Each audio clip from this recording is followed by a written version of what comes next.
Hang out with people who are fit in the area in which you want to get fit. And if you can do this, once again, the level of accountability that will be applied to your daily actions will increase the likelihood of you hitting your goals and you accomplishing the dreams that you have for yourself. Let's go. Today, I want to talk about how to stay focused, how to stay dialed in, how to stay locked in so that way you don't get distracted and so that way you don't participate in things that keep you from accomplishing your goals and accomplishing your dreams. You know, it's crazy to me, but I look at most people, and most people, it's not that they're not committed. It's not that they're not capable. It's simply because they have all of these things that distract them from the main goal. And it's these things that keep them from getting to where they want to be. And so one of the things that I've done over the years is I've put together basically a formula for myself that has helped me stay on track. And I want to go over that formula with you here today. A thought that has always gone through my mind, and this is a simple decision-making process before I actually get into the main points, but a thought that's always gone through my mind before anything that I'm about to do is I just ask myself the simple question, is what I'm about to do right now and are the actions that I'm about to take going to move me closer to the goal? Yes or no? And if the answer to that question is no, I do not take action. And if the answer to the question is yes, I take action. So if you can simplify things, say, okay, this is the goal. This is what's being asked of me. Is what's being asked of me going to get me closer to the goal? Yes. Execute, execute, execute. No, refrain from executing. Just that simple concept is going to help you stay focused. But now what I want to do is I want to dive into 5 key points that's going to help you accomplish that and help you do that even more. So first point, if you want to stay focused, you have to learn to say no.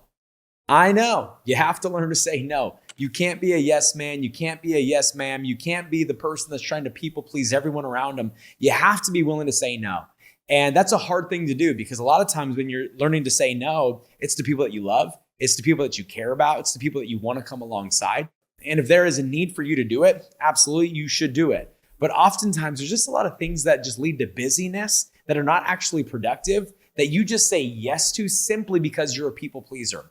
And the problem is when you're trying to hit a goal and you say yes to everything around you, you end up saying no to the goal because you said yes to everything else. So we need to master the ability to say no to the wrong things and say yes to the right things so we can actually move in the direction that we want to go. The second thing that we need to learn, point number 2, is the process of elimination. You know, most people think that focus is prioritization, meaning that I'm going to choose A over B. And it's not prioritization, it's elimination. If you want to hit your target, it's not about choosing A over B, it's about completely eliminating B out of your life. And so for me, if it's not my faith, my family, my business, or my health, it can wait. And I put everything else on the back burner outside of trying to accomplish what do I want to accomplish. What did this do?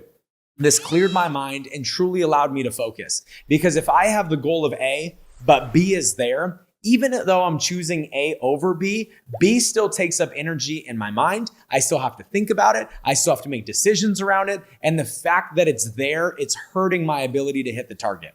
Point number 3, allow your calendar to be your boss. See, most people allow their emotions to be their boss versus their calendar to be their boss. What do I mean by this? Meaning that they decide what they do in every given hour based off how they feel and based off what they want to do, not based off what they need to do. And so what I've always done is I've always looked at my calendar the night before when I'm about to go to bed, and I look at my calendar for the next day and I say, okay, is everything scheduled in? Is everything minute on the minute? Is everything in my calendar? Because if it is, I'm going to wake up every day and I'm not going to think about what I want to do. I'm not going to even think about what's required. I'm just going to go into every hour based off what my calendar tells me that I'm supposed to be doing in that hour. This keeps me on track. It keeps me dialed in. It keeps me from drifting. You know, they say an empty calendar is the devil's playground. So if you have 3 to 4 available hours in your calendar, which a lot of people do, especially as they're trying to get their business off the ground, what ends up happening is you end up filling those hours with a whole bunch of things that don't actually move the needle, maybe a lot of busy work, but not productive work. And you end up wasting a lot of time. But if you can make sure the night before you look at your calendar and you make sure that you max out every hour on the hour, every minute on the minute, what ends up happening is you end up having a very productive day and you also end up moving the needle and it keeps you on track for hitting your goals and hitting your targets. Number 4, read your goals out loud every morning and every night. And I know this might sound so cheesy, but I promise you this is extremely effective. Early on in my career, somebody told me that if I can control the morning and I can control my night, the day will work itself out. And it's true. By you simply reading your goals out loud every morning, you are less likely to drift throughout the day. And even if you do drift, you are more likely to get back on track and get back on track quicker than what you would do if you weren't reading your goals out loud every single morning. And so throughout the day, when all of a sudden 3 o'clock hits and you have nothing to do and you're twiddling your thumbs and you're not being productive, your goal will creep back into your mind. And that ability right then and there to self-audit and say, you know what, I'm not doing what I need to do right now to hit that goal. I'm not doing what I said I was going to do earlier this morning. I need to make a change. I need to audit myself. I need to get back on track. You are more likely to get back into a disciplined action than you would be if all of a sudden you were not reading your goals out loud every morning and every night. And so I just want to challenge you, before you go to bed, read your goals. The first thing that you do when you wake up in the morning, read your goals. And if you do this, you will stay on track when it comes to hitting them. Last but not least, number 5, hang out with people who are going in the same direction as you. Just because somebody has a common past does not mean that they're going to have a common future. And this is one of the hardest parts when it comes to hitting goals, is the disassociation that has to happen from people that are not on the same track as you. If you're focused on growth, getting better, changing your life, and you have people in your life that are not in alignment with those goals, those people become the distraction. Those people take away your focus, and those people are who actually lead to killing your dreams. And they don't mean to do this because they care about you. They typically love you. You typically care about them, and you typically love them. But they're also the same people that distract you and keep you from hitting your goals. So it's so important that you learn to love people from a distance. Earlier I talked about the process of elimination.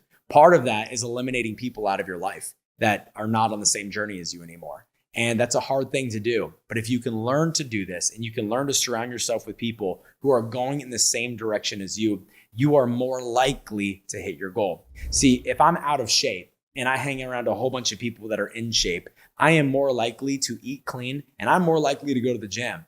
But if I'm out of shape and I'm hanging around other people who are out of shape, I am more likely to eat bad and I'm more likely to miss the gym tomorrow morning. And so if you want to make sure that you get in shape, whether that's in your health, whether that's in your business, whether that's economically, whether that's in marriage or your faith or whatever it might be, hang out with people who are fit in the area in which you want to get fit. And if you can do this, once again, the level of accountability that will be applied to your daily actions will increase the likelihood of you hitting your goals and you accomplishing the dreams that you have for yourself.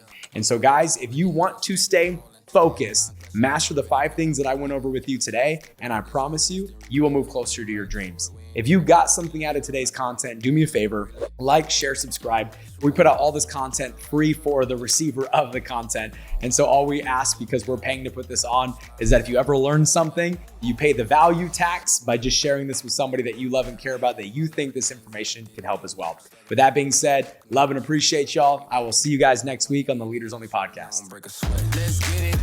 Let's get it. Let's get it. Let's get it. Let's get it. Let's get it.